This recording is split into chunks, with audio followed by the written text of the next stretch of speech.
Hello and welcome back. We are here for another exercise today. As you can see, I am in my quadruped position. So hands and knees. I've got my knees stacked directly underneath my hips. I've got my hands stacked directly underneath my shoulders. And from here, we're going to start talking a little bit more about moving the pelvis in a different way. So we're in our quadruped position because we're going to use gravity now to assist us in getting into our neutral position. So what we're looking for with this exercise is we're looking for a lot of isolation and isolated movement to only be coming from the pelvis.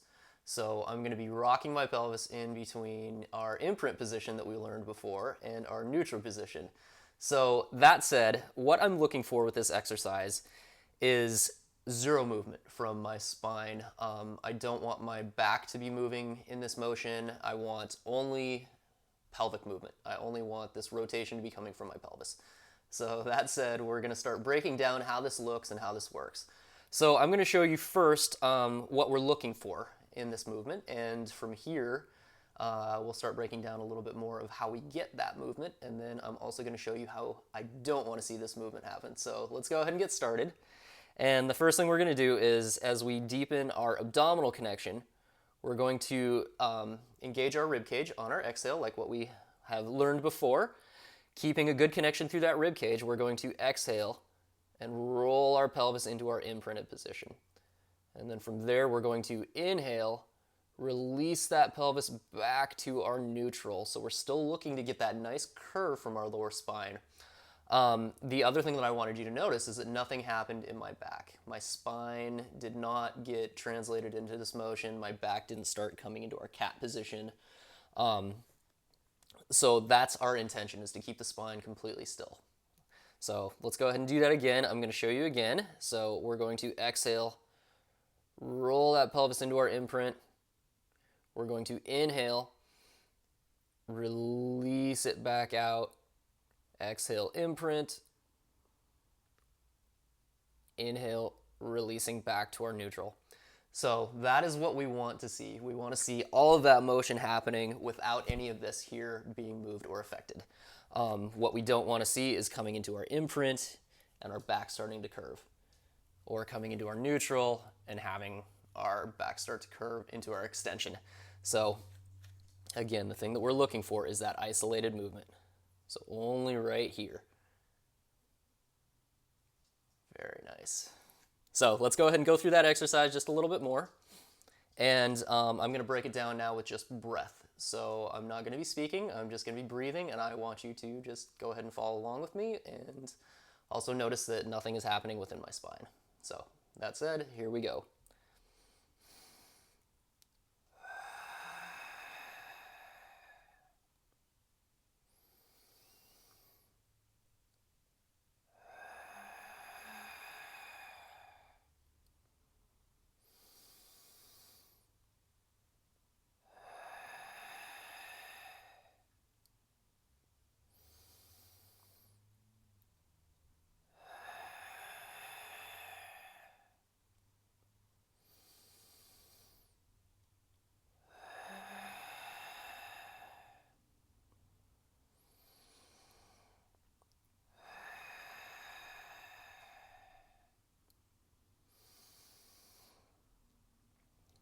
So from there, we've started to really break down all the movements of the pelvis. The reason that we're doing this and really looking for all of this movement to come from the pelvis is because once we start to come into our cat-cow exercise, which we're going to do here in a second, I want you to start seeing and realizing and understanding that the pelvis is the first thing that should be moving during this exercise. So when we're going into our cat position, the very first thing that happens is we roll that pelvis into the imprint like we just did.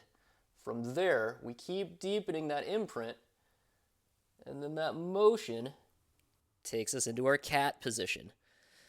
And then from here, we start unwinding our pelvis, coming into our neutral position, and we notice that the movement of the pelvis sort of translates into our spine like a wave.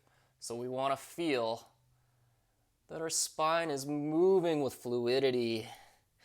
We've got good ability to focus on all those different aspects of the spine, all of those different places that we should be getting movement and articulation from.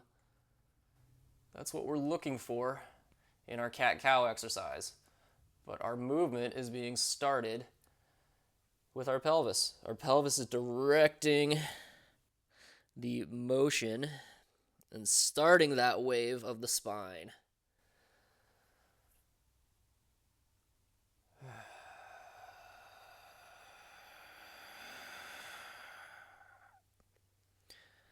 And then coming back to neutral. So that is our exercise for the day. What I really want us to focus on is the pelvic movement. We're in a position now where we get the ability to have gravity assist us getting into this neutral position. So falling into this neutral position is going to be a lot easier for us. A lot of us spend our days in this imprinted position, so getting this assistance from gravity and changing the dynamic of where we're at with our pelvis in relation to gravity is going to help us get that neutral position just a little bit easier. So that's why I really like to do this exercise. And I also want us to reflect on how the pelvis really dictates what happens within the spine.